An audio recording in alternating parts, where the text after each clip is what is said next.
Mr. Chairman, Honorable Deputy Minister for Works and Housing, Honorable Abdullahi Abanga, MP for Bunduri constituency, colleague players in the housing and property industry, media delegates, deserving awardees, distinguished guests, ladies and gentlemen, good evening. It is my sole privilege to be invited as a special guest for this very important program. Please permit me to express my personal appreciation and that of the Architects Registration Council for this opportunity. The theme for this year's awards program, Sustainable Architecture in Ghana's Housing Mix, could not have been more appropriate. It resonates very well with the ARC's theme, Emerging Concepts, the Built Environment and Sustainability, the infinite role of the architect at its 2022 induction ceremony recently held for newly admitted architects to practice architecture as professionals in Ghana. The clarion call echoing from both themes is for players in the built environment to respond to development in a conscious manner to the evolving times, and I say there is definitely a concurrence. Why?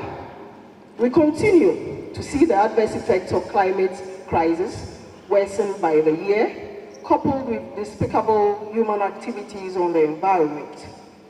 The effect is global, visible through flooding, air pollution, cyclones, diseases, heat waves, and water scarcity, among others. And Ghana, for that matter, has had her fair share of the devastations on lives and properties.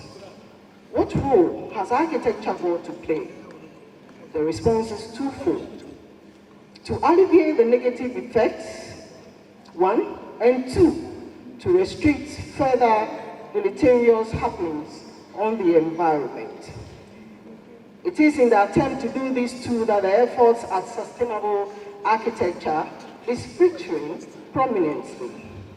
Clearly, we must adapt concepts such as eco-consciousness, green architecture, use sustainable building materials and construction methods, among others, in combating the unfortunate state of affairs of the environment.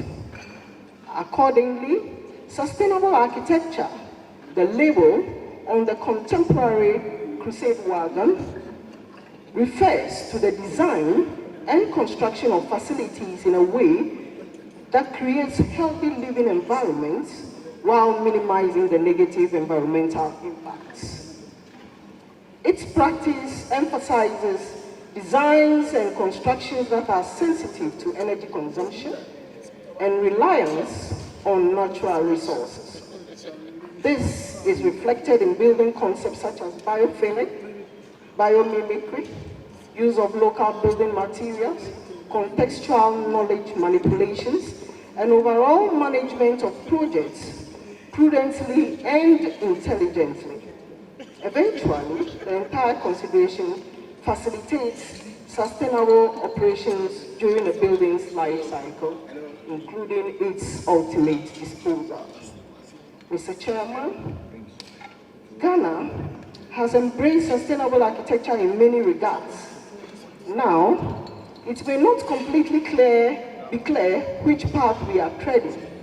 We may, however, look at two trends of the discourse on sustainable architecture, which are one, efficiency, which rests on the use of vernacular approaches that enhance social, cultural, and economic values of the local setting, and two, the trends that emphasizes most modern and advanced technology, which express the culture of globalization. Clearly, the third trend will argue for the integration of both sides to produce a salver of vernacular approaches within the framework of modern conflict. And perhaps this is the way we Ghanaians must go. Regardless of the trend, however, we must continue on the path of sustainable approaches in the built environment and be green compliant. This was emphasized during the recent induction ceremony, where the registrar of the ARC, Dr. Emmanuel Bojoe, addressed the need for green, smart, intelligent, and sustainable designs. He referred Scandinavian countries' iconic buildings that respond to the needs of sustainability, namely the D1 building in Copenhagen and Pixel in Melbourne, as outstanding iconic buildings that are green compliant.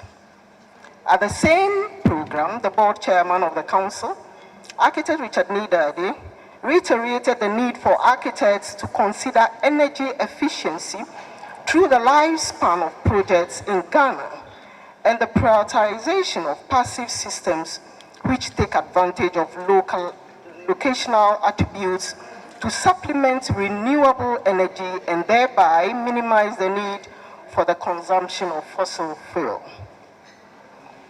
It is noteworthy to state that the Honorable Minister of Works and Housing, the cranium of the industry, with a mandate over housing issues, ceaselessly make passionate calls to players on every opportune occasion for the use of local materials and for sustainable responses in providing affordable housing to offset our housing deficit. Ghana is blessed with diversity considered on culture, social, economic capacities, and most importantly, resources.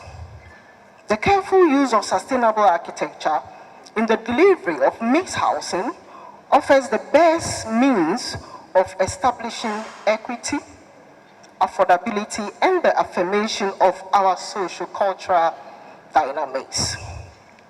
Mr.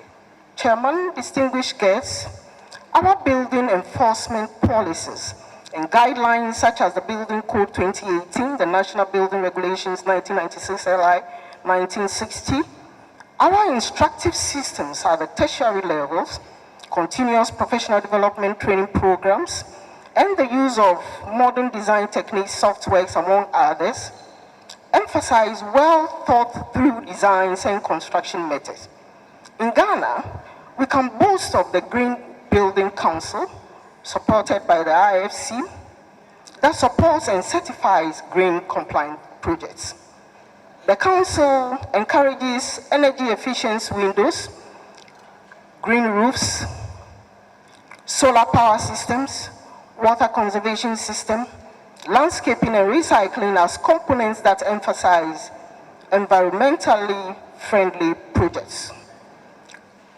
One bold success story, ladies and gentlemen, is a 100-bed Ghana Infectious Disease Center, the first of its kind in the country. Others of equal importance are the One Airport Square and the Accra Regional Reach Hospital.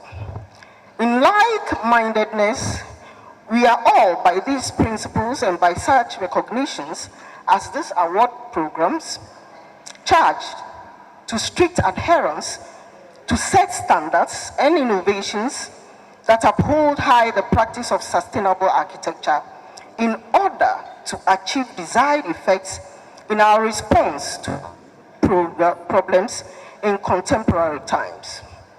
Contemporary times that require satisfying mixed demands distinctively and passionately. To conclude, Mr. Chairman, Deputy Honorable Minister, the ARC thanks the organizers of these awards, that is Property Express Group, for their continuous discourse and attempt to encourage bold steps, not only in closing the gaps in the housing and property sector over the years, but also advancing ways to achieve efficiency and sustainability. The ARC has been part of the awards over the years, and it gets better each year. It is our firm belief that lessons drawn at today's program will lead to change of mindset and change of attitude for Ghana and the good of the entire human race.